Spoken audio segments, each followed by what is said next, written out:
Good morning. അപ്പം ഇന്ന് രാവിലെ എനിക്ക് പഠിച്ച് കഴിഞ്ഞിട്ട് ഒരു 5:30 ആയപ്പോൾ ബാക്കി ഓടിപ്പോയി അടുക്കളയിലെ പണിയെല്ലാം ആക്കി. അത് കഴിഞ്ഞിട്ടാണ് ഇപ്പോൾ 2 ദിവസമായിട്ട് മേലെ അടിച്ചിട്ടുണ്ടായിരുന്നില്ല, മഴയായത് കാരണം. അപ്പോൾ മഴ ഒന്ന് കുറഞ്ഞ നേരം നോക്കിയപ്പോൾ ഫുൾ പൊടിയൊക്കെ ആയി.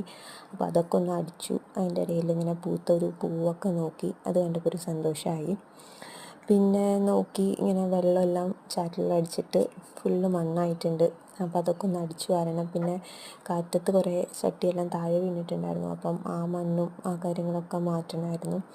അങ്ങനെ നടന്നു പോയപ്പോഴാണ് എൻ്റെ തെച്ചി അവിടെ പൂത്തിക്കുന്നത് കണ്ടത്. അപ്പോൾ മഴയൊക്കെ കാരണം തോന്നുന്നു അങ്ങനെ വാട്ടം തട്ടിയിട്ടില്ല, അങ്ങനെ ഫ്രഷായിട്ട് തന്നെ ആൾ നിൽക്കുന്നുണ്ട്.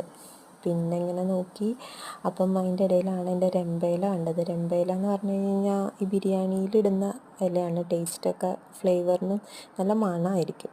അപ്പോൾ അതൊക്കെ കണ്ടു. പിന്നെ ഒതുക്കി വെച്ച കുറേ ചട്ടികൾ. അപ്പോൾ അത്രയൊക്കെ ഉള്ളൂ.